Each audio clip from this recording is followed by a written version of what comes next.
வணக்க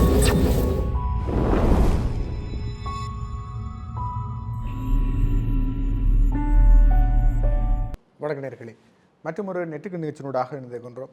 சமகால அரசியல் பொருளாதார விடயங்களை பேசுகிற நெட்டுக்கு நிகழ்ச்சியில் இந்த வாரம் சமகால அரசியல் நிகழ்வுகள் தொடர்பாகவும் அதேபடி தமிழ் தேசிய கட்சிகளுடைய செயற்பாடுகள் தொடர்பான விடயங்களை நாங்கள் ஒருங்கு சேர பார்ப்பதற்காக இருக்கின்றோம். அதன் அடிப்படையில் தான் இந்த விடயங்கள் தொடர்பாக உரையாடுவதற்காக நாங்கள் இன்று அழைத்திருக்கக்கூடிய பிரமுகர் மட்டக்களப்பு மாநகர சபையினுடைய முன்னாள் முதல்வரும் இலங்கை தமிழரசு கட்சியினுடைய மத்திய குழு உறுப்பினராகவும் இருக்கக்கூடிய திரு தியாகராய சரவணபவன் அவர்களை அழைத்திருக்கின்றோம். முதலில் நாங்கள் அவரை நிகழ்ச்சிக்குள்ளே உள்வாங்கிக் கொள்ளலாம். வணக்கம். வணக்கம் கைத்தனன். 2 நாட்களுக்கு பின்னர் சந்திக்கின்றோம்.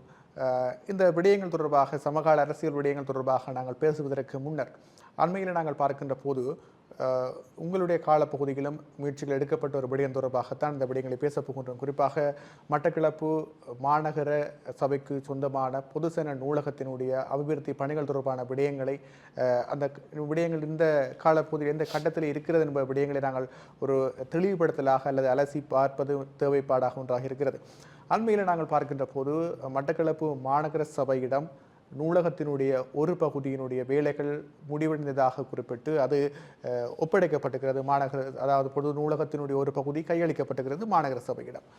இந்த கையளிப்பு தொடர்பான விடயத்திலே நாங்கள் பார்க்கின்ற போது நூலகத்தினுடைய பெரும்பாலான பணிகள் இன்னமும் நிறைவடையாத ஒரு தருணத்தில் தான் மாநகர சபையிடம் இந்த பணி கையளிக்கப்பட்டிருப்பதாக பொதுவாக விமர்சனங்கள் முன்வைக்கப்படுகிறது. ஒரு சிறிய விமர்சனத்தை நாங்கள் பார்க்கின்ற போது அந்த நூலகத்தினுடைய சுற்றி வர இருக்கக்கூடிய எல்லை பகுதிகள் கூட இன்னமும் பூரணமாக அடையாளப்படுத்தப்படாமல் அல்லது முழுமையாக அடைக்கப்படாத ஒரு சூழ்நிலையைத்தான் கட்டடம் மாநகர சபையிடம் பாரப்படுத்தப்படுகிறது. நீங்கள் தொடர்ச்சியாக இந்த மாநகர பொது நூலகம் தொடர்பான விடயங்களிலே உங்களுடைய காலப்பகுதியில் பல்வேறுபட்ட முயற்சிகளை எடுத்தவர்கள் என்ற அடிப்படையில் இந்த கையளிப்பு என்பது என்ன வகையிலே அங்கே முன்னெடுக்கப்படுகிறது? உண்மையில் அந்த நூலகத்தினுடைய ஒரு பகுதி கையளிக்கப்பட்டதாக கூறப்படுவதில் என்ன நடந்திருக்கிறது? அவை தொடர்பாக எங்களுக்கு ஒரு சின்ன தெளிவூட்டலை வழங்கக்கூடியதாக இருக்குமா? நல்ல விஷயம். உண்மையிலேயே மட்டக்களப்பு நூலகம் அது ஒரு பெரியொரு பின்னணியை கொண்ட விஷயம். அது சந்திரகாந்தன் முதலமைச்சராக இருந்த காலத்தில் கல் வைக்கப்பட்டிருந்தாலும் அந்த அந்த கல் வைக்கப்பட்டு முதலாவதாக 120 மில்லியனும் பிறகு ஒரு 60 மில்லியன் சார்ல்ஸ் ஜியா இருந்த காலத்திலையும் ஒதுக்கப்பட்டு 180 மில்லியன் வேலைகள் முடிவுட்ட நிலையில் தான் நாங்கள் அந்த அந்த அந்த மாநகர சபையை பொறுப்படுத்தி 2018ஆம் ஆண்டு பொறுப்படுத்தி அதில் நாங்கள் நிதியை தேடலாம் என்று பார்த்தா அங்கே நிறைய சட்ட சிக்கல்கள் இருந்தது. உதாரணமாக அந்த அந்த நூலகத்துக்கான திட்ட வரைவு அங்கீகரிக்கப்படலை, அதுக்கான பட்ஜெட் செக்யூர் பண்ணப்படலை. அப்போ இதுகளை எல்லாம் நாங்கள் செய்து முடித்த பிறகுதான் எங்களுக்கு அடுத்த ஃபர்தர் அதுக்கு மேலே கொண்டு போக வேண்டிய ஒரு நிலைமை இருந்தது. அப்போ நாங்கள் அது அந்த டைமில் நல்லாட்சி காலம் நடந்ததுனால சிறுநேசன் சார் அதில் அந்நேரம் பாராளுமன்ற உறுப்பினர் இருந்ததால் நாங்கள் அந்த மினிஸ்ட்ரி ஆஃப் பாலிசி பிளானிங்கில் அப்ரூவல் எடுத்து பிறகு கேபினட் அப்ரூவல் எடுத்து தான் இதை நாங்கள் ஃபர்தராக நிதியை தேட வேண்டி இருந்தது. அப்போ ஒரு திட்டம் அமுல்படுத்துகிறண்டா அதுக்கான நிதியை செக்யூர் பண்ண பிறகு தான் திட்டம் ஆரம்பிக்க வேண்டும். சரியான ப்ரோசஸுக்குள்ளால் திட்டம் அங்கீகரிக்கப்பட்டிருந்தால் எந்த கட்சி வந்தாலும் சரியா, எந்த ஆட்சி வந்தாலும் சரியா அந்த திட்டங்கள் அதில் பாட்டில் போகும். உதாரணமாக இந்த ஐரோட் ப்ராஜெக்ட் எடுத்துக்கோனீங்கன்னா ஐரோட் ப்ராஜெக்ட் 2015 சப்மிட் பண்ண ப்ராஜெக்ட், 2018 ஃபைனலைஸ் பண்ண ப்ராஜெக்ட். ஆனால் இப்போ அமுல்படுத்தப்படுது. அப்போ ஏனெண்டா சரியான முறையில் பட்ஜெட்டுகள் திட்டம் அங்கீகரிக்கப்பட்டு பட்ஜெட்டெல்லாம் அங்கீகரிக்கப்பட்ட காரணத்தால் கேபினட் மூலமாகவோ ப்ரோஜெக்ட் கவுன்சில் மூலமாக அந்த நிதி ஒதுக்கப்பட்டு அந்த நிதி எப்படியோ ஒதுக்கப்படும், அது வேலை நடக்கும். ஆனால் மட்டக்களப்பு மாநகர சபையை அந்த மாநகர சபைக்குரிய அந்த நூலகத்தை எடுத்திங்கன்னா இது ஒன்றும் நடக்கலை. அந்த சிறு பிள்ளை விழாமல் வீடு சேர்ந்து சேராதுன்னு சொன்ன மாதிரி சரியான தலைமைத்துவம் இல்லாமல் இந்த வேலைகளை ஆரம்பிக்கப்பட்டிருந்த ஒரு காரணம். அப்புறம் நாங்கள் வந்து அதுக்குரிய அனுமதியெல்லாம் பெற்ற பிறகு அதில் மதிப்பீடு எடுத்தால் 225 மில்லியன் அந்த தேவைப்பட்டது அந்த திட்டத்தை முடிவுறுத்துறதுக்கு. ரைட். அதற்கு முன்னர் அந்த நீங்கள் திட்ட மதிப்பீடு செய்வதற்கு முன்னர் எத்தனை மில்லியன் ரூபாய் பெறுமதியான அண்ணா 180 மில்லியன் செலவழிக்கப்பட்டிருந்தது. செலவழிக்கப்பட்டு கட்டடத்தினுடைய தளம் அமைக்கப்பட்டு இருந்தது. அப்போ மிச்சமாக அதை முடிக்கிற முடிவு, அதாவது மேல் 2 மாடியை முடித்து செய்கிறதுக்கு 220 மில்லியன் தேவைப்பட்டது. அப்போ அந்த 220 மில்லியனில் அந்நேரம் போகலாகாமல் கவர்னராக இருந்த காலத்தில் அப்போ அவர் சொன்னாருன்னா அவர் ஒரு கண்ட்ராக்டரோட வந்தார். அதை நாங்கள் அதில் சொன்னோம் டெண்டர் ப்ரோசஸுக்களால் போய் வர வேணும் மண்டபடியாக. அப்போ பில்டிங் டிபார்ட்மெண்ட், ப்ரொவின்ஷியல் பில்டிங் டிபார்ட்மெண்ட்டை ஹேண்ட் ஓவர் பண்ணலான்னு கூட நேஷனல் பில்டிங் டிபார்ட்மெண்ட்டுக்கு ஹேண்ட் ஓவர் பண்ணுவோம்ன்ற ஒரு கண்டிஷனோட வந்தேன். சரியான நேஷனல் பில்டிங் டிபார்ட்மெண்ட் அதை வந்துட்டு ரிவ்யூ பண்ணிவிட்டு எஸ்டிமேட்டை ரிவ்யூ பண்ணி போட்டு 345 மில்லியனாக அதை கூட்டி வச்சுருந்தாங்க. அதுக்கு ஏன்னா அவங்கள அட்மின் காஸ்ட்டே 30% வரும். அப்போ இனி கவர்னரும் அது நாங்களும் ஃபண்டை செக்யூர் பண்ணணும்னா அவர் அதுக்குரிய ஃபண்டை நான் செக்யூர் பண்ணி தருவேன், நீங்கள் ப்ரோசஸ் பண்ணுங்கன்றபடியா ரைட் அதை போட்டுட்டு ப்ரொவின்சியல் கவுன்சிலில் இருந்த பில்டிங் டிபார்ட்மெண்ட்டை இருந்து நேஷனல் பில்டிங் டிபார்ட்மெண்ட்டுக்கு ஹேண்ட் ஓவர் பட்டுச்சு.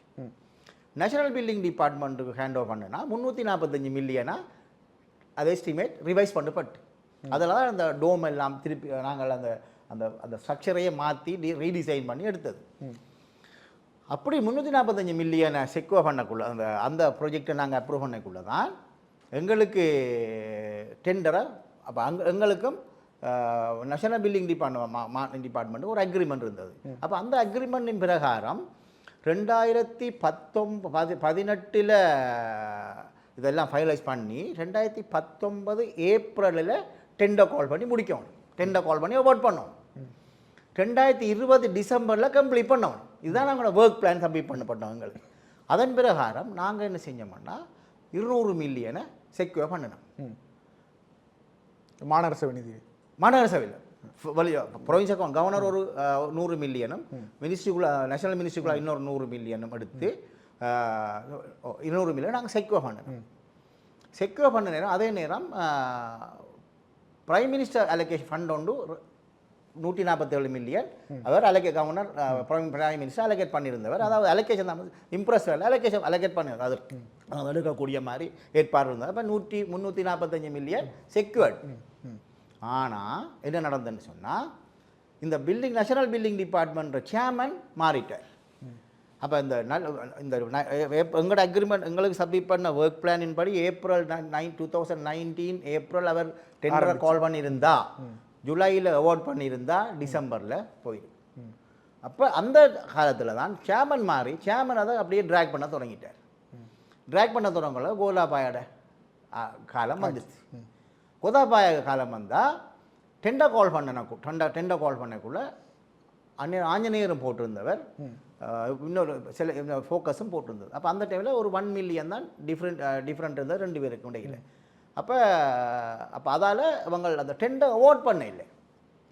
டெண்டர் அவார்ட் பண்ணினதுக்கு அந்த 2019 ஃபுல்லாக இழுத்தாங்க. 2019 அவார்ட் பண்ண இல்லை. பிறகு இந்த கோதாபாயோட கவர்மெண்ட் வந்த பிறகு 2020 ஏப்ரலில் தான் டெண்டரை அவார்ட் பண்ணாங்க. டெண்டர் அவார்ட் பண்ணால் எங்களோட ஒர்க் பிளான் என்ன 2020 முடிக்கணும். இதுக்கு தானே நாங்கள் ஃபண்டை சேர்க்க வேணேன். அப்போ கோதாபாயோட வந்த ரூலிங் மாந்த பிறகு பிரைம் மினிஸ்டர் ஃபண்ட் எடுக்கலாம் போயிட்டு ரைட். அப்போ 2 மில்லியன் செக்யூர்ட். 2 மில்லியனை நாங்கள் நேஷனல் பில்டிங் டிபார்ட்மெண்ட்டுக்கு ரிலீஸ் பண்ணிட்டோம். எப்போ 2019 ரிலீஸ் பண்ணிட்டோம். 2018 டிசம்பரில் ஒரு 100 மில்லியன் ரிலீஸ் பண்ணது. 2019 பிப்ரவரியில் அடுத்த 100 மில்லியன் ரிலீஸ் பண்ணியாச்சு. அப்போ 200 மில்லியன் சென்ட்ரல் நேஷனல் பில்டிங் டிபார்ட்மெண்ட்டாக இருக்குது. அப்போ ஒர்க் ஸ்டார்ட் பண்ண இல்லை. அப்புறம் ஒர்க்கை ஸ்டார்ட் பண்ணி போட்டு அவங்க அதை அந்த அந்த அந்த ப்ரோசஸை இழுத்து வந்து பிறகு ஒரு ரிவைஸ் பிள்ளையான் வந்த பிறகு கோதாபாய ரூலிங் டைமில் இந்த வேலையை முடிக்காமல் அவங்க அந்த கண்ட்ராக்டர் ஒரு ரிவைஸ் பிளான் ஒன்று கொடுத்துருந்தார். இன்னும் முடிக்கிறதுக்கு 450 மில்லியன் வேணுமெண்டு. அப்போ நாங்கள் ஏற்கனவே 200 மில்லியன் கொடுத்துட்டோம், இன்னொரு 450 மில்லியன் ஒர்க் வேணுமெண்டு. அப்போ நாங்கள் கேட்டோம் நாங்கள் செக்யூர் பண்ணின 145 மில்லியன் நாங்கள் தரலாம். ஆனால் இந்த எஸ்கலேஷனுக்கு யார் பொறுப்பு? நாங்கள் இல்லை, மத்திய அரசாங்கம். பில்டிங் டிபார்ட்மெண்ட் தானே பொறுப்பு, நாங்கள் இல்லை. நேஷனல் பில்டிங் டிபார்ட்மெண்ட் இதில் தான் நான் தெளிவாக இருந்தேன். நாங்கள் தரையலாம், இதுக்குரிய பொறுப்பு நேஷனல் பில்டிங் டிபார்ட்மெண்ட் அவங்க பொறுப்பு எடுக்கட்டு பண்ணுறோம். அப்போ பிறகு அதை ரிவைஸ் பண்ணிட்டு போயக்குள்ள 600 மில்லியன் தேவைப்பட்டுச்சு. நாங்கள் திருப்பி அந்த அந்த அந்த என்ன பொருளாதார சிக்கல் எல்லாம் வரதான் அந்த சாமான விலையெல்லாம் கூட 600 மில்லியன் இந்த அப்போ தெளிவாக சொல்லிட்டோம், நாங்கள் பொறுப்பில்லை. அப்போ அந்த டைமில் கமிஷனர் நான் கமிஷனர் போய் அந்த குறிப்பிட்ட ஆக்களோட கதைக்குள்ள நாங்கள் சொன்னோம், அந்த ராஜாங்க அமைச்சர் இருந்தவர் அவர்கிட்ட சொன்னோம், நீங்கள் அந்த மிச்ச காசை கொண்டு வாங்க, நாங்கள் 145 மில்லியன் நாங்கள் தரோம், அதுக்குரிய ஏற்பாடு என்னட்ட இருக்குது. நீங்கள் மிச்சத்தை 600 மில்லியனை 450 மில்லியனை நீங்கள் செக்குவா பண்ணுங்க, நாங்கள் இந்த காசை தருவோம் நாங்கள் நின்ட்டோம். இந்த நிலையில் தான் அது அப்படியே இருந்தது. அப்போ பிறகு நாங்களும் எங்களோட காலம் முடிஞ்ச பிறகு கமிஷனரை ஒரு ப்ரெஷர் ஒன்றை கொடுத்து வர பக்கத்தால் ஒரு 100 மில்லியனை ரிலீஸ் பண்ணி எடுத்துட்டாங்க. எம்ஜி காசு எடுத்ததில் வேறு பிரச்சனைலாம் வந்தான், பெர்சன்டேஜ் எல்லாம் கொடுத்தாங்க, இதெல்லாம் சத்தம் யார் எடுத்த என்னென்னு தெரியாது. ஆனால் 100 மில்லியன் உண்டு எங்களோட மாநகர சபையில் நிதி ஒன்று ரிலீஸ் பண்ணப்பட்டிருக்கு. அப்போ நாங்கள் 200 கொடுத்தோம், பிறகு 100 எடுத்தால் 300 மில்லியன். 300 மில்லியனை வேலை 300 மில்லியன் அந்த அந்த நாங்கள் ஏன் கொடுக்கலண்டா, அந்த காசு கூட ஒரு வேலையும் செய்கிறதுக்கு காசு கேட்கல, இருந்த பழைய காசை கொடுக்கத்தான், அந்த முடித்த வேலைக்குரிய காசை ரிலீஸ் பண்ண தான் அந்த காசை கேட்டேன். இது எங்களுக்கு தெளிவாக தெரியும், நாங்கள் ரிலீஸ் பண்ணலாம் எடுத்துருந்தேன். அந்த நேரம் இந்த கவர்னருக்கு ஒரு ப்ரெஷரை கொடுத்து, கமிஷனருக்கும் கூப்பிட்டு ப்ரெஷரை கொடுத்து அந்த ரிலீஸ் பண்ணப்பட்டு அந்த வேலை நடந்தது. ஆனால் வேலை முடியாது, வேலை முடியலண்டா. இப்போ இன்னும் அவங்களோட எஸ்டிமேட் பண்ணி இன்னொரு 500 மில்லியன் ரைட். அப்போ அந்த நிலையில் தான் திருப்பியும் காசை கொடுக்கலாம். இப்போ நாங்கள் இவங்கள்ட்ட சொன்னோம், இப்போ வந்து ரூலிங் இப்போ இந்த நிர்வாகத்தில் சொன்னேன், நீங்கள் இனி ப்ரொவின்ஸ் அக்கௌண்ட் சென்ட்ரல் கவர்மெண்ட்லேருந்து தூக்குங்க காசு, ப்ராப்பர்ட்டியை தூக்குங்க, அந்த ஓனர்ஷிப் அந்த பழைய அந்த கண்ட்ராக்டை கேன்சல் பண்ணி ஆஸ் இட் இஸ் பொறுப்படுங்க, என்ன நிலையில் இருக்கோ அப்படியே பொறுப்படுங்க. இன்குவாரி அவங்க பார்க்கட்டும், நீங்கள் என்ன கண்டிஷனில் இருக்குன்றதை. இப்போ நாங்கள் பொறுப்படுத்த நேரம் தான் வெபர் ஸ்டேடியம் இதே பிரச்சனை இருந்தது. வெபர் ஸ்டேடியமும் கண்ட்ராக்டரோட நிறைய பிரச்சனை, கண்ட்ராக்டர் அதை படியாக முடிக்கல. ஆனால் நாங்கள் வச்சுட்டு இருக்கல இல்லோ. அப்போ நாங்கள் என்ன தீர்மானம் எடுத்தோம்னா, ஆஸ் இட் இஸ் எப்படி இருக்குதோ அப்படியே பொறுப்படுப்போம். அப்படியே பொறுப்படுத்து நாங்கள் அதுக்கு பிச்சத்துக்கு பொறுப்பில்லை தானே. நாங்கள் நீங்கள் பழைய வேலைகளுக்கு நாங்கள் பொறுப்பில்லை. ஸோ நாங்கள் ஆஸ் இட் இஸ் பொறுப்படுத்தி இந்த கண்டிஷனில் நாங்கள் பேப்பரை டேக் ஓவர் பண்ண நம்ம டேக் ஓவர் பண்ணி தான் அப்புறம் பேப்பராக பப்ளிக்கு சில ரெக்டிஃபிகேஷனோ பப்ளிக் ரிலீஸ் பண்ணாங்க. அதே மாதிரி தான் இதுலேயும் நாங்கள் சொன்னேன்டா, எங்களோட தமிழ் கட்சியான இப்போ ரூலிங் அவங்களுக்கு வழியாக தெளிவாக்கினது, ஆஸ் இட் இஸ் பொறுப்படுங்க. இருக்கிறத மிக்க இன்குவாரியாக அந்த ப்ரொவின்ஸ் கவுன்சிலோ யாரோ பார்க்க முடிக்கணும். ஆனால் எங்களோட ப்ராப்பர்ட்டியெல்லோ டேக் ஓவர் பண்ண தானே வேணும். இப்போ டேக் ஓவர் பண்ணி இப்போ ஆப்ரேஷன் லெவலுக்கு கொண்டு வாங்க, மிச்ச காசு எம்சி மெல்ல செய்யட்டும். அந்த நிலையில் தான் இப்போ டேக் ஓவர் பண்ணப்பட்டிருக்கு. இப்பொழுது அவர்கள் அதை பொறுப்பேற்றுக்கிறார்கள், மாநகர சபையும் ஒப்படைக்கப்படுகிறது. இனிமேல் மேலதிகமாக அங்கு மேற்கொள்ளப்பட வேண்டிய பணிகள் என்று நிறைய இருக்கிறது. ஏற்கனவே ஒரு குறிப்பிட்ட அளவு தொகை நிதி அங்கே செலவிடப்பட்டுகிறது. மேன்மேலும் அந்த அபிவிருத்தி பணிகளை முன்கொண்டு செல்வதற்கு தற்போதைய நிலையில் எவ்வளவு நிதி அங்கே தேவைப்படுவதாக மதிப்பீடு செய்யப்படுகிறது? இல்லை, நாங்கள் ரூலிங்கில் இருக்கக்குள்ள அந்நேரம் 600 மில்லியன் தேவைப்பட்டது. அப்போ அதாவது நாங்கள் அதை ஸ்டெப் பேக் பண்ணாங்க. என்னென்னா 600 மில்லியன் சொல்ல வச்சு 600 மில்லியன் ஏற்கனவே நாங்கள் 200 மில்லியன் 800 மில்லியன் 180 மில்லியன் கிட்டத்தட்ட 1000 மில்லியன். 1000 மில்லியனை செலவழிக்க வேண்டிய அவசரம் அடுத்த வரலன்னா நாங்கள் ஃபீல் பண்ணி, நீங்கள் சென்ட்ரல் எங்களோட மக்களோட காசு எடுத்து செலவழிக்கலாது, நீங்கள் சென்ட்ரல் கவர்மெண்ட் எடுத்துகிட்டு வாங்க. அந்த ராஜாங்க அமைச்சரானே, ராஜாங்க அமைச்சர் வந்து மாநகர சபையில் காசு வைக்கலாதானே. ராஜாங்க அமைச்சர் வந்து மாநகர சபையில் காசு வைக்கல. நீங்கள் ராஜாங்க அமைச்சர் போய் மத்திய அரசிலிருந்து நிதி எடுத்துகிட்டு வாங்க, இல்லாட்டி வெளிநாட்டிலேருந்து நிதி எடுத்துகிட்டு வாங்க. ராஜாங்க அமைச்சர் மாநகர சபையிடம் நிதி கேட்க முடியாது என்கின்ற விமர்சனத்துக்கு இன்னொரு பக்கத்திலே இவ்வாறாக ஒரு விமர்சனம் முன்வைக்கப்படுகிறது. மாநகர சபையினுடைய சொத்து மாநகர மக்களுக்கான பொது நூலகம், ஏன் மாநகர சபை அந்த நிதியை விடுவிக்க முடியாது? மாநகர சபையிடம் போதிய அளவான நிதி இருப்பு இருக்கிறது தானே, ஏன் விடுவிக்க முடியாது?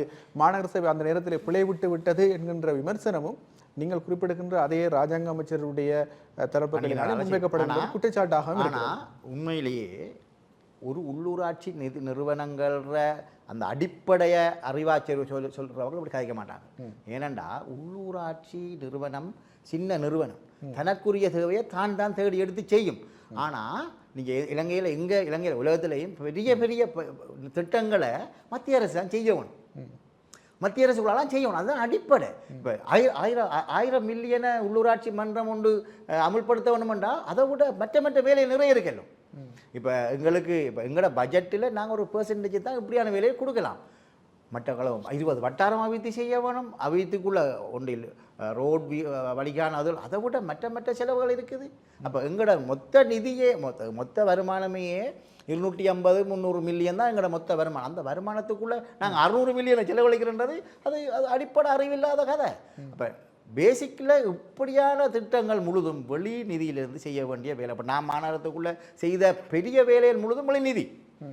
உள்ளூர் எங்கட மாநகர சபையிற மக்களோட நிதி எடுத்து எங்கட செயற்பாடுகளை தான் நாங்கள் அடிப்படையான சேவைகளை செய்யலாம். இப்போ எங்கள்கிட்ட நிதி இருக்குன்னு சொன்னாலும் அந்த நிதி என்னத்துக்கு பயன்படுத்தினு சொன்னால் 147 கேஷுவல் ஆஃபீஸர்ஸ் இருந்தவங்க. கேஷுவல் லேபரஸிற சேலரி இந்த போட்டிருக்கிற எஃப்டிக்குள்ளால் தான் எடுக்குது. அப்போ நாங்கள் அதையும் எடுத்துட்டா கேஷுவல் ஆக்களுக்கு சம்பளம் கொடுக்கிறோம். அவ்வளோ வேற நிப்பாட்டுறதா? நிப்பாட்டையலாம். அப்போ எங்களோட மாநகர சபையை ஒரு மாத செலவு 35 மில்லியன் அந்த நாட்டில் இருக்கைக்குள்ள.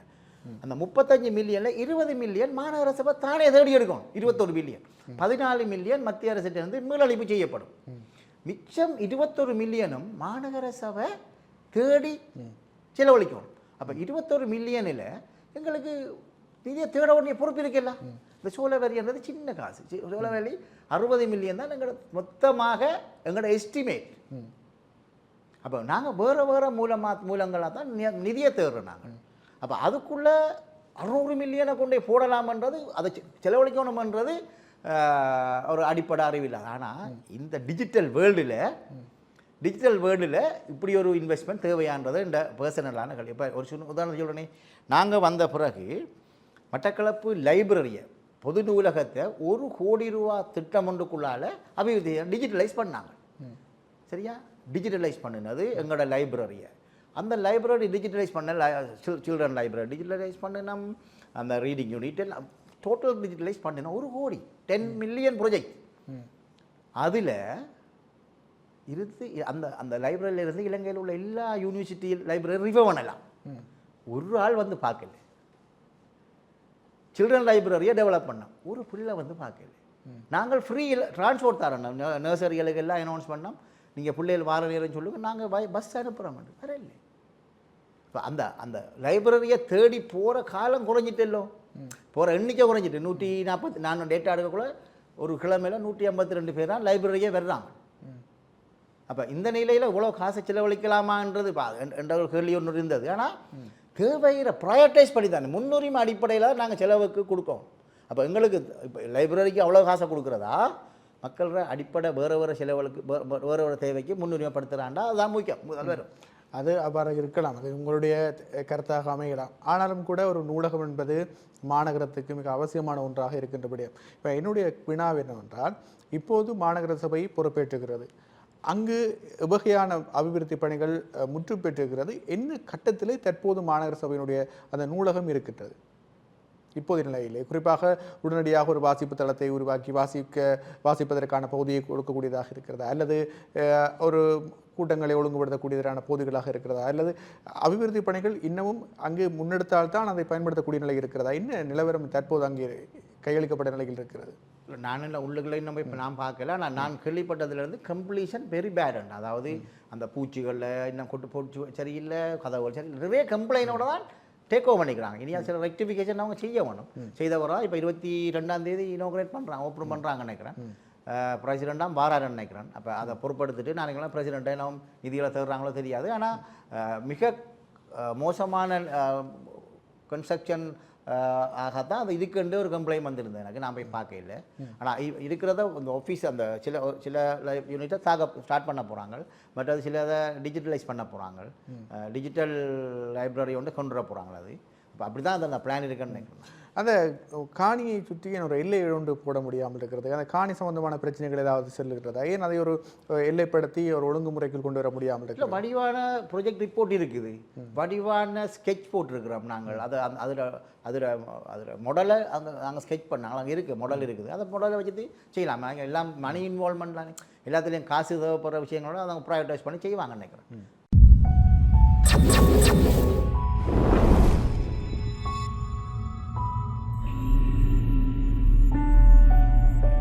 இலங்கை தமிழரசு கட்சியை பொறுத்தவரையில் உள்ளூராட்சி மன்ற தேர்தல்களுக்கு பின்னர் உள்ளூராட்சி மன்றங்களை கண்காணிக்கின்ற ஒரு அதிகாரியாக அல்லது அந்த விடயங்களை கையாளுகின்ற ஒரு அதிகாரமிக்க ஒருவராக கட்சியாலே நீங்கள் நியமிக்கப்பட்டிருந்தீர்கள் மாவட்டத்திலே. உள்ளூராட்சி மன்றங்கள் எவ்வாறு செயற்பட்டு கொண்டிருக்கின்றன? உங்களுடைய ஆலோசனைகள் அவர்கள் கேட்டு செயற்படுகிறார்களா, இல்லை பிரச்சனை என்றவுடன் தான் உங்களிடம் ஓடி வருகிறார்களா? எவ்வாறாக அந்த உங்களுக்கும் அவர்களுக்குமான செயற்பாடுகள் சென்று கொண்டிருக்கிறது? நீங்கள் அந்த விடயங்களை கரசனையோடு பார்க்கின்றீர்களா? அவை தொடர்பாக கூறக்கூடியதாக இருக்குமா?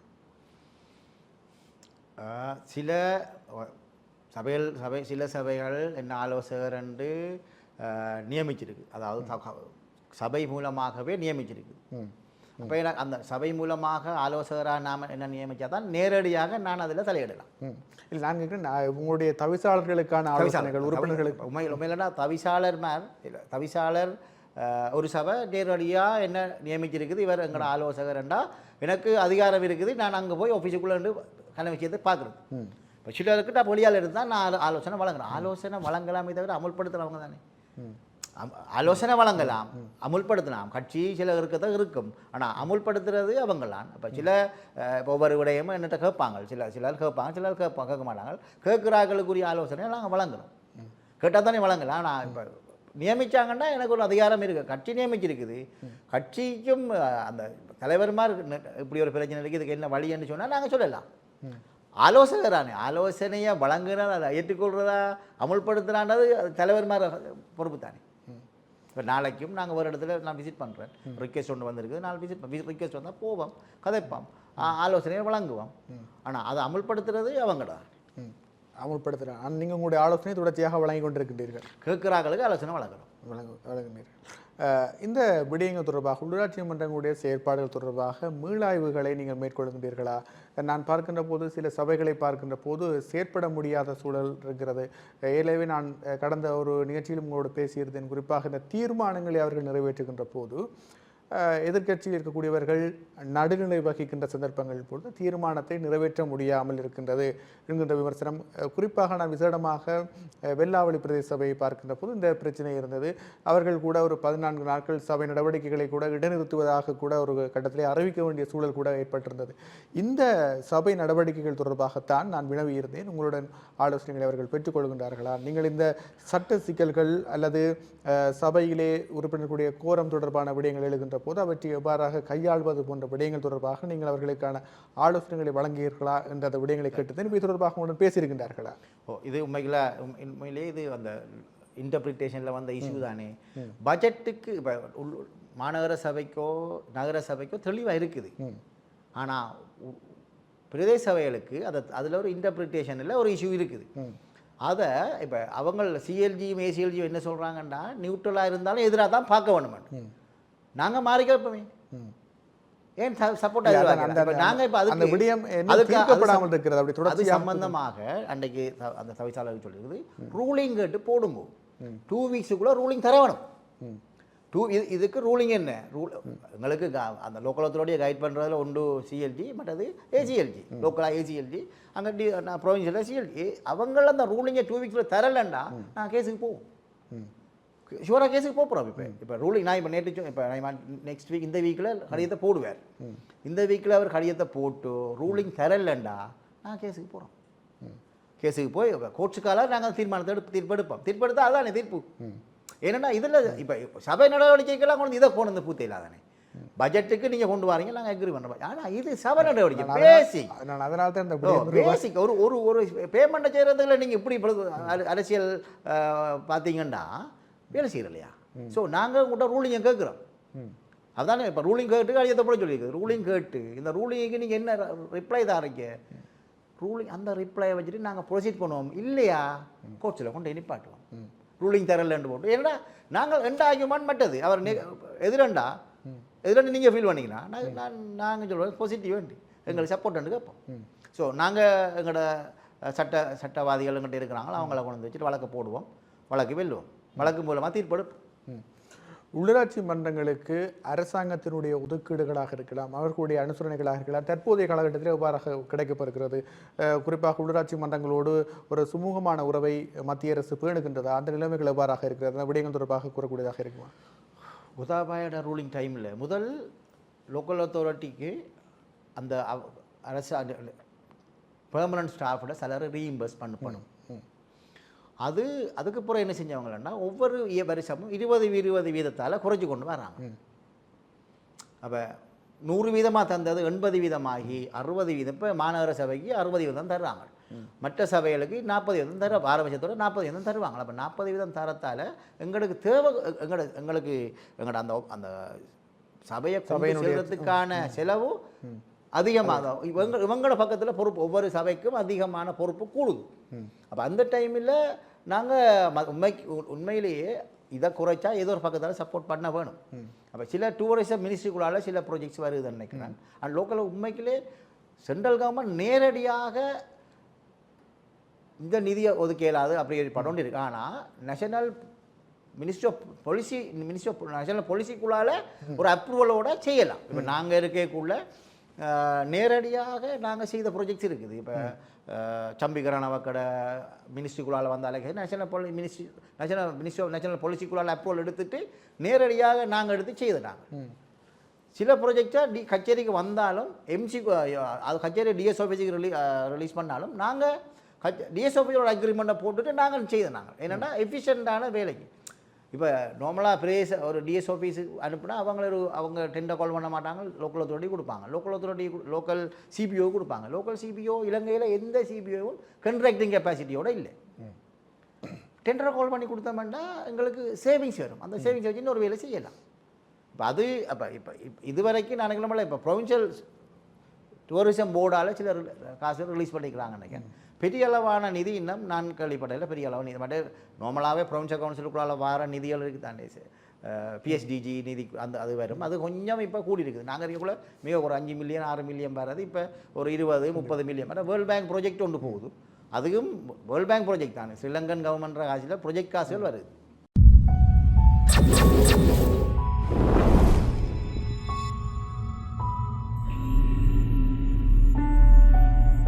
குறிப்பாக தேசிய மக்கள் சக்தியினுடைய ஆட்சி மீது அவர்கள் மீது எதிர்க்கட்சிகள் பல விமர்சனங்களை முன்வைத்திருவதை நாங்கள் பார்த்துக்கொள்ளக்கூடியதாக இருக்கிறது.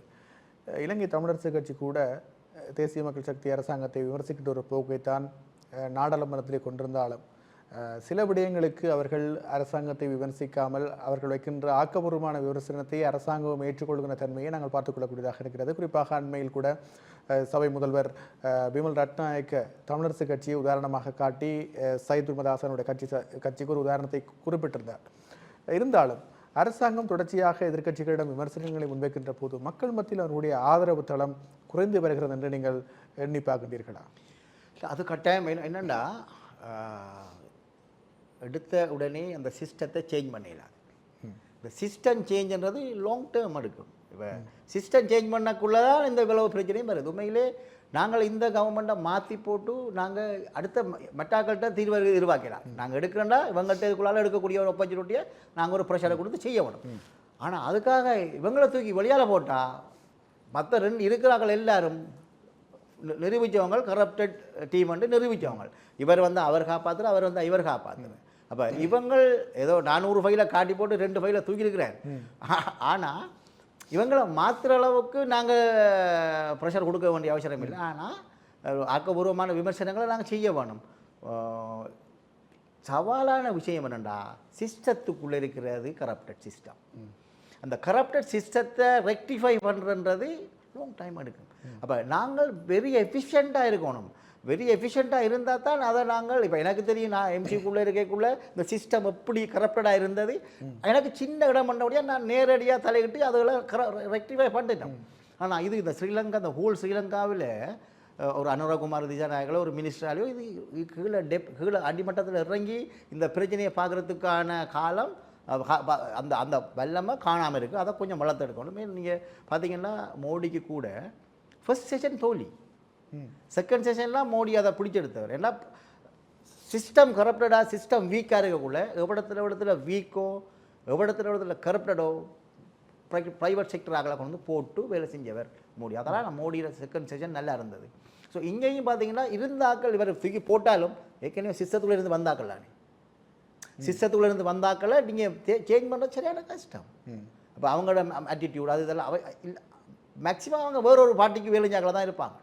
இப்போ இந்த ஃபண்ட் ட்ரான்ஸ்ஃபர் எல்லாம் அது 6 பார்ட்டி என்று பார்த்தா வேறொரு பக்கத்தில் இது இல்லை. அதை க்ளோஸ் மானிட்டர் பண்ணுற எஃபிஷியண்ட்டாக இவங்க வளர்த்துக்கொள்ளும். அல்லாட்டி இதே மாதிரி இப்போ இந்த ஃப்ரான்ஸுக்கு அனுப்பின காசு இங்கேயே போயிட்டான், அமெரிக்காவுக்கு அனுப்பின காசு இங்கேயே போயிட்டான், அப்படி ஒவ்வொரு இடத்துலையும் ஆஸ்திரேலியாவுக்கு அனுப்பின காசு இங்கேயே போயிட்டான். அப்போ இப்படியெல்லாம் வலிக்கிறேன்னா சிஸ்டத்தில் இருந்தாங்களானே. அப்போ சிஸ்டம் வீக் தானே, சிஸ்டம் கரப்டாக தான். அப்போ கரப்டாக சிஸ்டத்தை ரெக்டிஃபை பண்ணணும், வெரி எஃபிஷியண்ட்டாக இருந்து ரெக்டிஃபை பண்ணணும். இல்லாட்டி இதே மாதிரி இப்போ எதிர்கட்சிக்கு என்னென்னா அவங்க இதை பார்க்க கேவலமான கரப்ஷனை செய்தாங்க. அவங்களை இதுகளை வச்சுட்டு அவங்க ப்ரொபகண்டா பண்ணுறாங்க, தங்கள் ஆட்சிக்கு கைப்பற்ற பழிக்கிறாங்க. ஆனால் அவங்கள வர வைக்கலாம், வர வச்சா நாங்கள் இன்னும் மோசமாக போயிடும். இப்போ இருக்க நிலைமை இப்போ பார்க்க மோசமாக போயிடும். ஏன்னா அவங்க இதில் இப்போ வந்து ஒவ்வொரு பிரச்சனையும் தூக்கி போடக்குள்ள இவர் செய்த பிள்ளையை அவர் மூடி மறைச்சிருக்கிறார், அவர் செய்த பிள்ளையை அவர் மூடி மறைக்கிறார். இவருக்கும் என்னென்னா இப்போ அவர் வரக்குள்ள 400 ஃபைலை தூக்கிட்டு வந்தார், எத்தனை ஃபைல் அவர் கொண்டு வந்தான்னு தெரியாது. அவருக்குள்ள தாஜுடீன்ற மர்டரை பார்ப்பேன், அந்த இதை பார்ப்பேன் சொல்லிட்டு நான் இப்போ கடைசியாக ஈஸ்டர் குண்டு தாக்கல் மட்டும்தான் போகுது. இப்போ தாஜுடீன்ற எல்லாம் பெருசாக போகலை. இப்போ ஈஸ்டர் குண்டு தாக்கல் மட்டும் ஏதோ லைனில் போய்க்கணும். அது கூட இப்போ இன்றைக்கும் இந்த மட்டக்களப்பில் இருந்த ஒரு இராணுவ அதிகாரி அதுக்கு ஃபுல் இன்வால்வ் பண்ணி கண்டு போட்டுருக்காங்கள, அதை கூட காப்பாற்ற வலிக்கிறாங்க வேறு பக்கத்தால். ஸோ இது வேறொரு லெவலிருந்து வந்த இன்சிடென்ட் தானே. அப்போ அதை கொண்டு போகிறார். மற்ற எல்லாம் சொன்னதை செய்ய வைக்கணும், அல்லாட்டி மக்கள் எதிராக போயிடுவாங்க. இவ்வாறான நிலைமைகள் இருக்கின்ற போது குறிப்பாக ஒரு பக்கம் அரசாங்கம் மீதான விமர்சனங்கள் அதிகரித்து வருவதை பார்த்துக்கொள்ளக்கூடியதாக இருக்கிறது. இன்னொரு பக்கம் பார்க்கின்ற போது அரசாங்கத்தினுடைய இந்த ஈஸ்டர் தாக்குதல் தொடர்பான விசாரணையாக இருக்கலாம், போதைப்பொருள் ஒழிப்பு நடவடிக்கைகளாக இருக்கலாம், இந்த விடயங்களிலே அரசாங்கம் வரவேற்பு பெற்று கொண்டிருப்பதை நான் பார்த்துக்கொள்ளக்கூடியதாக இருக்கிறது. இந்த ஈஸ்டர் தாக்குதல் தொடர்பான விடயம் நீங்கள் ஏற்கனவே இந்த விடயம் தொடர்பாக சுட்டிக்காட்டுகின்றீர்கள். உங்களுடைய பார்வைகள் எவ்வாறாக இருக்கிறது? அரசாங்கத்தினுடைய விசாரணை போக்கு எந்த மட்டத்தில் இருக்கிறது? ஒரு சரியான ஒரு குற்றவாளியை அவர்கள் அடையாளம் காண்பதற்கான சந்தர்ப்பங்களை இது ஏற்படுத்தி கொடுக்கும் என்ற ஒரு நம்பிக்கையை பாதிக்கப்பட்ட தரப்புகள் கொள்ளலாம் என்று நீங்கள் நம்புகின்றீர்களா? ஈஸ்டர் குண்டு தாக்குதலுக்கான விசாரணை சரியாக போகிற மாதிரி ஒரு ஃபீலிங் இருக்குது. ஆனால் அந்த சூத்திரதாரிக்கு அந்த லெவலில் போவாங்களா, இல்லாட்டி இடமட்டத்தோட கேஸை முடிப்பாங்களான்ற ஒரு சந்தேகம் எல்லாருக்கும் இருக்குது. ஏன்னா வேறொரு லெவலில் இருந்தால் அந்த ஆர்டர் வந்தது, வேறொரு லெவலில் இருந்தால், அதாவது வேறொரு லெவலிலேருந்து ஆர்டர் வந்து நடத்துனது. அந்த டொப் லெவலுக்கு போவாங்களான்னு போனால் இன்னும் மக்கள் மத்தியில் இன்னும் செல்வாக்கு இன்னும் கூடும். ஆனால் இவங்க கீழ்மட்டத்தில் அடுத்த லேயரோட இந்த இதை வலிக்கிறாங்களா இல்லாட்டி மேல் மட்டும் போவாங்களா? இப்போ சாலையெல்லாம் அரெஸ்ட் பண்ணது பெரிய ஒரு விஷயம். இப்போ அடுத்த பர்டிகுலர் இன்சார்ஜாக இருந்த அவரையும் அரெஸ்ட் பண்ண போகிறாங்களா? அப்போ அதுகளெல்லாம் உண்மையாக நல்ல விஷயங்கள். அப்போ அதுகள் மக்கள் மத்தியில் செல்வாக்கு செலுத்தும் தானே. அது உண்மைக்கு இதுவரைக்கும் நடக்காத ஒரு விஷயங்களானே.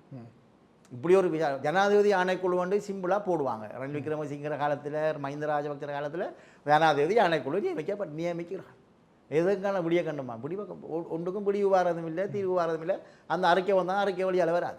ஆனால் இதில் ஏதோ ஒரு இடம் நாங்கள் பார்த்து கொண்டிருக்கிறோம். விசிபிளாக தெரியுது இப்படி நடக்குது, ஏதோ ஒன்று போகுது. மக்கள் மத்தியிலே ஒரு சந்தோஷம் வருது. சில ஆட்கள் அரெஸ்ட் பண்ணப்படுறாங்க. சில அது மூலமாக பல கொலைகள் வெளியால் வந்திருக்கு. இப்போ பிள்ளையான கூட சில பிள்ளையான கூட அதில் கனெக்ட் பண்ணி வச்சுருக்காங்க. அதுலேருந்து பல விஷயம் அது மூலமாக பல கொலைகள் நடந்தது வெளியால் வருது. அப்போ இதுகளெல்லாம் மக்களுக்கு எக்ஸ்போஸ் பண்ணப்படுது இல்லை. அப்போ இப்படியான விஷயங்கள் இதுவரைக்கும் நடக்கலை தானே. அப்போ இதுகள் குறிப்பாக வடகிழக்கில் இப்படியான ஒரு விஷயங்கள் இப்படியான ஆட்கள் பிடி வர்றதும் அதுக்கு அதை வடிவாக எக்ஸ்போஸ் பண்ணுறதும் அதை ஆனால் பிடிக்கிறதோட மட்டும் நிற்கக்கூடாது. வழக்கை போட்டு தீர்ப்பை கொடுக்கும். வழக்கை போட்டு தீர்ப்பை கொடுக்கலண்டா அடுத்த ஆட்சி வரக்குள்ள வெளியால் வந்துடுவாங்க எல்லாரும். இவ்வாறாக இந்த ஈஸ்டர் தாக்குதல் தொடர்பான விசாரணைகள் போய்கிட்டு இருக்கிறது. எங்களுடைய தமிழ் தேசிய கட்சிகளுடைய நடவடிக்கைகள் தொடர்பான விடயங்களையும் நாங்கள் கலந்துரையாடுவது பொருத்தமானதாக இருக்கும் என்ற அடிப்படையில் உங்களுக்கு தெரிந்திருக்கும் அண்மையிலே இந்தியாவினுடைய துணை ஜனாதிபதி அவர்கள் விஜயம் மேற்கொண்டு தமிழ் தேசிய கட்சிகளுடைய தலைவர்களை எல்லாம் சந்தித்திருக்கிறார்கள். குறிப்பாக இலங்கை தமிழரசு கட்சியினுடைய பதில் தலைவராக இருக்கக்கூடிய CVK சிவஞானம் அவர்கள் தான் அந்த ஊடக சந்திப்பில் இந்த விடயத்தை வெளிப்படுத்தியிருந்தார். தன்னுடைய கைகளையும் அதே போன்று நாடாளுமன்ற உறுப்பினர் சிறிதரன் அவர்களுடைய கைகளையும் பற்றி பிடித்து கட்சிகள் அதிகரித்து விட்டது, கட்சிகளை ஒற்றுமைப்படுத்த வேண்டும், ஒற்றுமையாக இருங்கள் என்கின்ற ஒரு பழமையை போன்ற ஒரு வசனத்தை அவர் கூறிவிட்டு சென்றிருப்பதை நாங்கள் பார்த்துக்கொள்ளக்கூடியதாக இருக்கிறது. வருகின்ற ஒவ்வொரு ராயதந்திரிகளும் தமிழ் கட்சிகள் ஒன்றாக இருக்க வேண்டும், பிரிந்து பிரிந்து போகக்கூடாது, புதிய புதிய கட்சிகள் உருவாகுவதை தடங்கள் என்ற ஆலோசனைகளைத்தான் தொடர்ச்சியாக வலியுறுத்தி வருகின்றார்கள். ஆனாலும் எங்களுடைய தமிழ் கட்சிகளை பொறுத்தவரையிலும் ஒருமித்த ஒரு நிலைப்பாட்டுக்கு வருகின்ற செயற்பாடுகளை நாங்கள் பார்க்க முடியாமல் இருக்கிறது. இந்த குறைபாடுகள் தீர்க்கப்படும் என்று நம்புகின்றீர்களா, அல்லது இன்னும் ஒரு தலைவர் வந்து கூறுகின்ற போதும் அந்த விடயம் தலைப்புச் செய்தியாகிவிட்டு பின்னர் மறந்து போய்விடுவோம் தானே என்று கடந்து போய்விடும் என்று நினைக்கின்றீர்களா? கட்சிகள் உருவாகிறது பலமே. என்ன கேள்வி என்னென்னா, ஒரு கட்சி இருக்கணுமென்ற அவசரம் இல்லை தானே.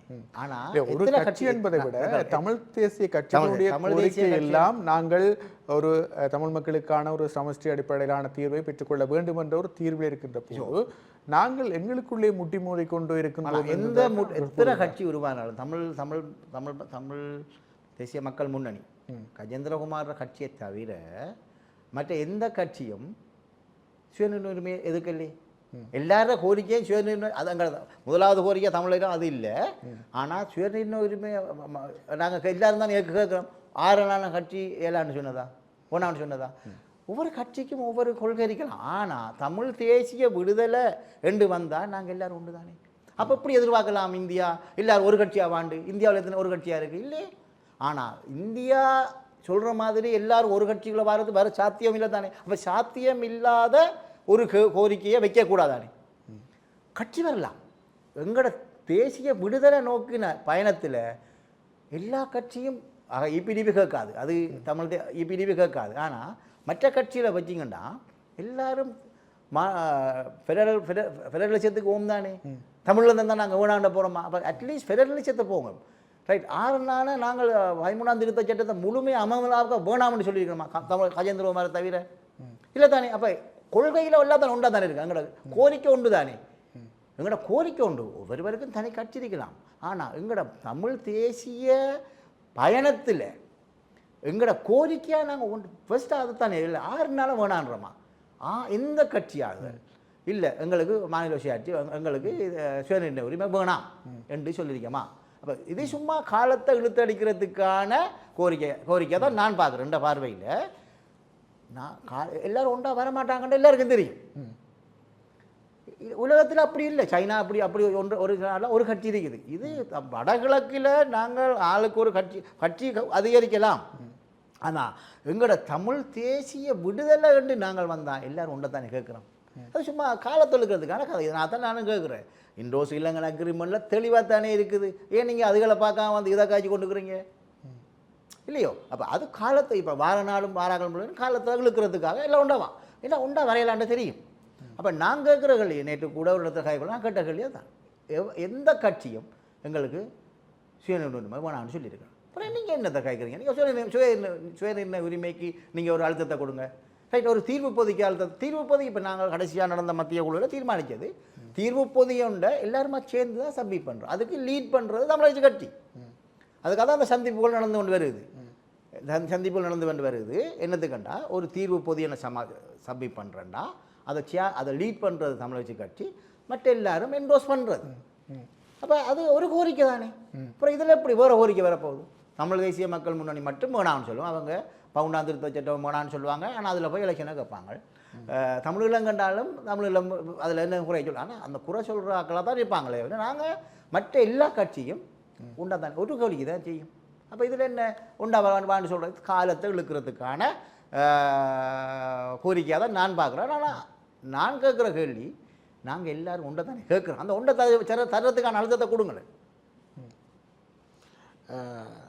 அதே போன்றுதான் இந்த மாகாண சபை தேர்தல் தொடர்ச்சியாக இழுத்தடிக்கப்பட்டு கொண்டே வருகிறது. தற்போது மாகாண சபை தேர்தலை எந்த தேர்தல் முறைமையின் கீழ் நடாத்துவது என்பது தொடர்பாக ஒரு தெரிவுக்குழு ஒன்று அமைக்கப்பட்டு அந்த தெரிவுக்குழுடைய கலந்துரையாடல்களின் போதும் ஒரு நிலைப்பாட்டை எடுக்க முடியாத சூழல் இருக்கிறது. தொடர்ச்சியாக அந்த தெரிவுக்குழுவும் கூடுகிறார்கள், பேசுகிறார்கள் என்ற நிலைப்பாட்டு தான் சென்று கொண்டிருக்கிறது.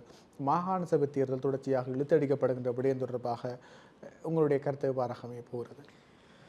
என்ற தனிப்பட்ட பார்வையில் இந்த ஜேவிபி அரசாங்கம், ஜேவிபி என்றது மாகாண சபைக்கு முழுமையாக எதிரான ஒரு கட்சி. உங்களுக்கு தெரியும், 87ஆம் ஆண்டு இந்திய இலங்கை உடன்படிக்கைக்கு எதிராகத்தான் அவங்களோட கிளர்ச்சியை தொடங்கினோம். அவங்களோட அடிப்படையில் அதுக்கு மாகாண சபைக்கு முறைக்கு எதிரான ஒரு ஆக்கள் மாகாண சபையை திருப்பி வைப்பாங்களான்ற என்ற தனிப்பட்ட ரீதியில் எனக்கு அதில் சந்தேகம் இருக்குது. ஆனால் தேசிய சர்வதேச அழுத்தங்கள் காரணமாக வைக்கிறதுக்கு போகலாம். ஆனால் அடிப்படையில் அவங்க கொள்கைக்கும் இதுக்கும் முரண்பாடு தான். இவங்க அடிப்படை கொள்கைக்கும் இதுக்கும் ஒரு முரண்பாடு பண்ணபடியாக அவங்க இப்படியே காலத்தை இழுத்தடிப்பாங்க. நான் சொன்ன ஜனாதிபதி ஆணைக்குழு வந்து நியமிக்கிறது இந்த காலத்தை இழுத்தடிக்க. இப்போ எல்லை நிர்ணயம் தானே, எல்லை நிர்ணயம் வாக்களிப்பில் தோற்றத்தால் தான் அந்த 50க்கு 50 என்ற புதிய முறைமை இல்லாதாங்கனது. ஏன் இப்போ ஓட்டு விதிக்கு தானே இப்போ திருப்பி சப்மிட் பண்ணுங்களேன். இப்போ சப்மிட் பண்ணால் கூட 159 பேர் இருக்குதா, 159 பேரை வச்சு அப்ரூவ் பண்ணி போட்டு செய்யலாம் தானே. ஏன் இந்த கமிட்டியை ஃபார்ம் பண்ணுது? மாகாண சபை முறைமை உள்ளூராட்சி முறைமை மாற்றக்குள்ள அதுவும் மாற்றப்பட்டது. உள்ளூராட்சி முறைமை 60க்கு 40, மாகாண சபை முறைமை 50க்கு 50. அப்போ அதுக்கு எல்லை நிர்ணயம் நடந்தது. எல்லை நிர்ணயம்னாச்சு அது பார்லிமெண்ட்டுக்கு போட்டது, பார்லிமெண்ட்டில் தோத்தது. ரைட். இப்போ மெஜாரிட்டி இருக்குது தானே, அதை ரீவிசிட் பண்ணி போட்டு சப்மிட் பண்ணுங்களேன், ஒரு நாளில் முடிக்கலாம். அப்போ இந்த கமிட்டியை ஃபார்ம் பண்ணீங்க, சும்மா ட்ராக் பண்ணணும். இந்த சரிப்பட்ட வர. ஆனால் லாஜிக்காக இருக்குல்லோ, அவங்கள்ட்ட மெஜாரிட்டி இருக்குது, ரீவிசிட் பண்ணுங்க அந்த எல்லை நிர்ணய அறிக்கையை ரீவிசிட் பண்ணி போட்டு சப்மிட் பண்ணுங்கள். கமிட்டி ஒன்று ஃபார்ம் பண்ணாமல் இதை ரீவிசிட் பண்ணுறதுக்கு இத்தனையாம் தேதிக்குள்ளே ரீவிசிட் பண்ணிங்கண்டா ரீவிசிட் பண்ணி போட்டு சப்மிட் பண்ணுங்களேன். கேபினெட்டில் அப்ரூவ் பண்ணும், பார்லிமெண்ட் அப்ரூவ் பண்ணும், இம்ப்ளிமெண்டேஷனுக்கு போகலாம். பல விடயங்கள் தொடர்பாக பேசியிருக்கின்றோம். விசேடமாக நாங்கள் மட்டக்களப்பு மாநகர சபையினுடைய பொது நூலகம் தொடர்பாகவும் அந்த பொது நூலகத்தினுடைய செயற்பாடுகள் தற்போதைய நிலையிலே எந்த கட்டத்தில் இருக்கிறது, அவற்றினுடைய செயற்பாடுகள் அல்லது அங்கு இன்னும் முன்னெடுக்கப்பட வேண்டிய அபிவிருத்தி வேலைகளுக்காக எவ்வளவு நிதி தேவைப்படுகிறது போன்ற விடயங்கள் தொடர்பாகவும் ஏற்கனவே நிதி ஒதுக்கீடுகள் எவ்வாறாக கையாளப்பட்டது என்ற விடயங்கள் தொடர்பாக விசேடமாக கவனம் செலுத்தியிருக்கின்றோம். மாநகர சபையினுடைய பொது நூலகம் சார்ந்த விடயங்களிலே இருக்கக்கூடிய குழப்பங்கள் தொடர்பான ஒரு தெளிவூட்டலை பெற்றுக்கொள்வதற்காகத்தான் அதன் அடிப்படையிலே உங்களுடைய கருத்துக்களை நீங்கள் முன்வைத்திருக்கின்றீர்கள். எங்களுடைய அழைப்பினை ஏற்று இன்று கலையத்துக்கு வரை தந்து பல்வேறுபட்ட விடயங்கள் தொடர்பாக கலந்துரையாடியமைக்காகவும் உங்களுடைய பெருமதிமிக்க நேரத்தை எங்களோடு பகிர்ந்து கொண்டமைக்காகவும் உங்களுக்கு எங்களுடைய நன்றிகளை தெரிவித்துக் கொள்கின்றோம். நன்றி. நன்றி கீதனன். எனக்கும் இந்த சந்தர்ப்பத்தை தந்து லைப்ரரி மட்டக்களப்பு மாநகர சபையில் லைப்ரரியில் அதை மீள ஆரம்பித்த செயற்பாட்டில் நாங்கள் 100% பங்கு கொண்டாக்கள்ன்ற வகையில் எங்களுக்கு தான் அதில் இன் அண்ட் அவுட் தெரியும். அடிப்படையிலேருந்து அந்த முழுதும் பிரச்சனை இருந்தபடியாக என்ன இந்த தெளிவூட்டலை நான் மக்களுக்கு சொல்ல வேணும். அப்போ அதில் பெரிய அளவு பங்கு மட்டக்களப்பு மாநகர சபையில் தான். இந்த வேறாக்கள் வந்து தாங்க அதில் உரிமை கோருறதுக்குரிய எந்த ஏற்பாடும் இல்லை, சட்டத்திலே இந்த இடத்துலையும் இல்லை. அப்போ அதை நான் சொல்ல வேணும். அப்போ அது இப்போ பொதுமக்களுக்கு ஒரு தெளிவூட்டல் வந்திருக்கும்னு நினைக்கிறேன். எதிர்காலத்தில் சிறப்பான அந்த மாநகர சபை கொண்டு செல்லும்னு நான் நினைக்கிறேன். நன்றி. தொடர்ந்து மற்றும் ஒரு நெற்றிக்கண் நிகழ்ச்சியிலே சந்திக்கலாம். அதுவரை உங்களிடமிருந்து விடுபட்டு நான் கீர்த்தனன். வணக்கம் நேர்களே.